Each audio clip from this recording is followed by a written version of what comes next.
Joining me, actually to talk about something else, is someone who knows what it's like to have men kick her out of the Liberal Party, One Nation leader Pauline Hanson. Pauline, great to see you again. Look, I'll get on to what we want to talk about, but this seems to me a complete farce and sexist as well. Classic case of guilt by association made by people who are either unprincipled or weak. How do you read it?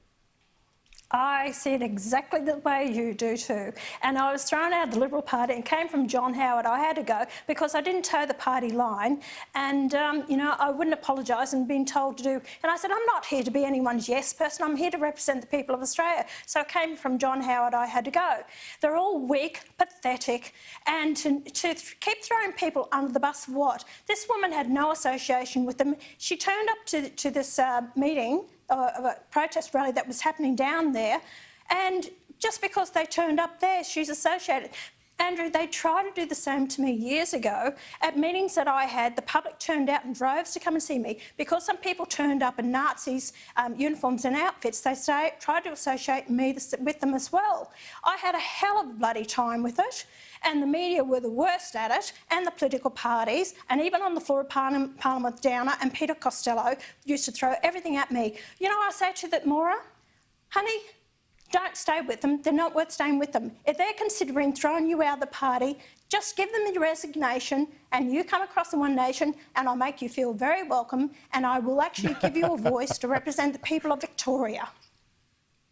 Well, it's a very kind offer, Pauline, but I really do think the Liberals need to grow a spine and tell John Pesutto, sorry, mate, you know, you've been well trained by the ABC in your period in the wilderness when you lost your seat and you went on weekly on the ABC. They've trained you, nice little doggy, but please, you know, you've got to start being liberal. Yeah, but plus the, this is what Mark said today.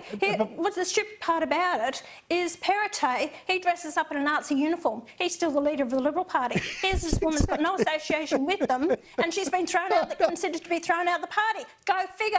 Grow a backbone. Exactly Pauline, what I keep telling Libs. But grow he's a man. No, he's a man. There's the difference, okay? I hope you got it now. I hope I schooled you for once, you know?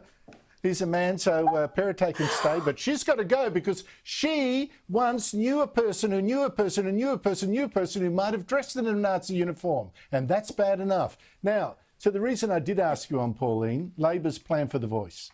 It's kind of Aboriginal-only parliament in our constitution. We'll have a vote on it later this year to supposedly consult Aborigines about government decisions as if it's never been done before.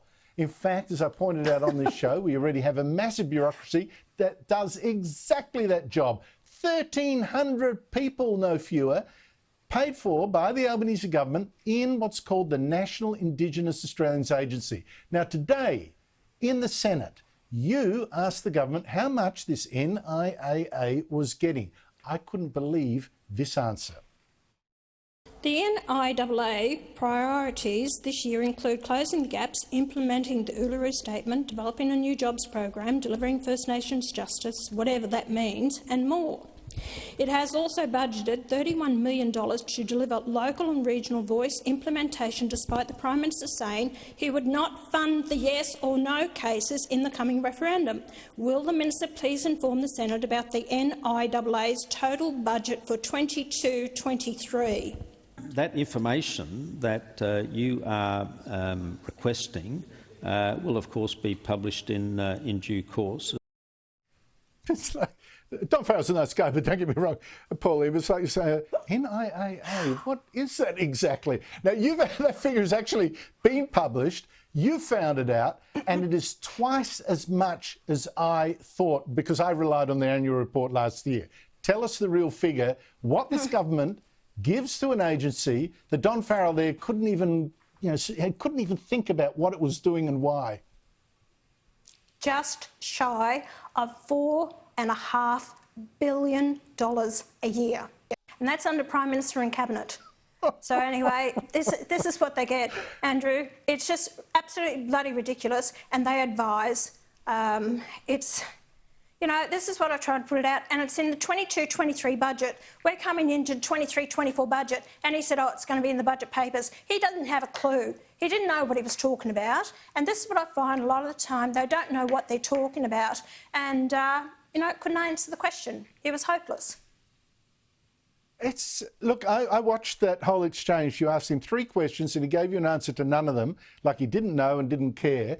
I mean, this agency is doing exactly the consultative work and advisory work and lobbying ministers and presenting evidence to Senate committees and what have you that we're told the Voice should be doing, and we're giving it $4.5 billion a year, and he seemed barely to know it existed. Now, you asked another question about this Voice I also want to show. Now, the person people watching can hear screaming, yes, right next to you is Senator Lydia Thorpe. She's the race-baiting senator who wants a sovereign Aboriginal nation. Here we go. And you don't even know, the budget papers are already out. Actually, the NIAA is almost $4.5 billion. It employs more than 1,300 people, and its remit appears to be largely the same as the government's somewhat vague intentions for the Voice. That's truth-telling for you. Will the Minister please explain why Australians should not believe the government's ulterior motive in implementing the Uluru Statement is to establish an independent, sovereign black nation in Australia? Yeah! Order, Senator Thorpe. I completely reject your proposition. You got another non-answer, really, apart from, oh, no, I don't agree with you. Pauline, we are going towards apartheid with this, aren't we? Oh, definitely, Andrew. There's no other reason for it. As Senator Polly said on the floor of Parliament, we need to put this into the Constitution so it cannot be taken out. It's like everything we have in the Constitution. Section 51 states everything that the government should be dealing with, and it's one word. They said, Linda Burney last week, and having a telephone hookup with them, said it's going to be 4 lines. What you're doing is putting this into the Constitution, then the government can use part of it to do whatever they want to implement any part they want into legislation. So it's just, you know, tick this box, give us a yes, and we will just go and do whatever we want to do. And Andrew, I've known about this. They've wanted self-determination. They've been wanting their own state within this country, and it will be a black sovereign state, the same as what they've done with the Inuit people in Nunavut in Canada.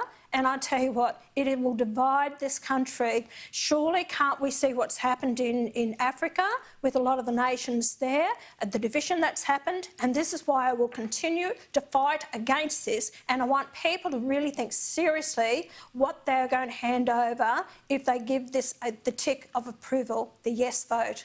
Well, look, Pauline, we don't need to take your word for what the ambition of at least some activists, I'm not saying all Labor, but some activists is, because you heard Lydia Thorpe saying yes, yes, yes, right next to you. She was so excited she couldn't hide it.